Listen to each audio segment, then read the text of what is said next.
এখানে মজুত রাখা হয় অস্ত্র ও মাদক। এলাকাটি যেন দেশের ভেতরে আরেকটি দেশ, যেখানে চলে সন্ত্রাসীদের নিজস্ব কমান।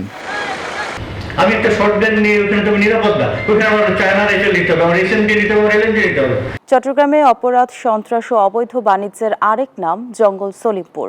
সেখানে সরকারি খাস জমি দখল করে গড়ে উঠেছে সন্ত্রাসীদের আস্তানা, যেখানে প্রশাসনও অসহায়। পরিস্থিতি নিয়ন্ত্রণে যৌথ বাহিনীর অভিযান চেয়েছেন চট্টগ্রামের পুলিশ সুপার। বিস্তারিত জানাচ্ছেন সহকর্মী আকরাম হোসাইন। চট্টগ্রাম শহরের উপকণ্ঠে জঙ্গল সলিমপুর, যেখানে দিনের বেলায় নিস্তব্ধতা আর রাতে চলে সন্ত্রাসীদের রাজত্ব। সরকারি খাস জমি দখল করে গড়ে উঠেছে অপরাধীদের নিরাপদ আশ্রয়স্থল। চলছে খাস জমি বিক্রির রমরমা বাণিজ্য। এখানে মজুত রাখা হয় অস্ত্র ও মাদক। এলাকাটি যেন দেশের ভেতরে আরেকটি দেশ, যেখানে চলে সন্ত্রাসীদের নিজস্ব কমান। এই জঙ্গল সলিমপুরে একাধিকবার হামলার শিকার হয়েছেন আইনশৃঙ্খলা রক্ষাকারী বাহিনীর সদস্যরা, এমনকি সাংবাদিকরাও। প্রশাসন একাধিকবার অভিযান চালিয়েও সন্ত্রাসীদের নিয়ন্ত্রণমুক্ত করতে পারেনি এলাকাটি। যেহেতু আপনারা বলেছেন যে পুলিশ ভারী অস্ত্র ব্যবহার করতে পারবে না, আমি তো ওইখানে ভারী অস্ত্র ছাড়া গিয়ে আমি নিরাপদ না।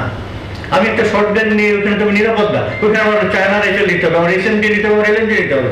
আমাকে এইটা না নিয়ে গেলে তো আমার লোক ফিরে আসবে না। পুলিশ সুপার বলেন, এই এলাকায় অবৈধভাবে বিদ্যুৎ, গ্যাস, পানি সরবরাহে জড়িতদেরও শনাক্ত করতে হবে। কে, কোথায়, কিভাবে এই অপরাধ চক্র থেকে লাভবান হচ্ছে তা অনুসন্ধান করতে সাংবাদিকদের প্রতি আহ্বান জানান তিনি। অনুসন্ধানী সাংবাদিক যারা রয়েছেন তাদের কাছে আমার আবেদন, কে কোথায় কিভাবে লাভবান হচ্ছে, যদি রাজনৈতিক নেতা থাকে যে দলের থাকুক বের করেন, আমাকে কাজে লাগান, আমি কাজে লাগবো। জঙ্গল সলিমপুর এখন শুধু অপরাধীদের নয়, নিরাপত্তা বাহিনীর কাছেও চ্যালেঞ্জের এলাকা। যৌথ বাহিনীর অভিযানে সন্ত্রাসীর এই চিত্র বদলাবে এমন আশা স্থানীয়দের।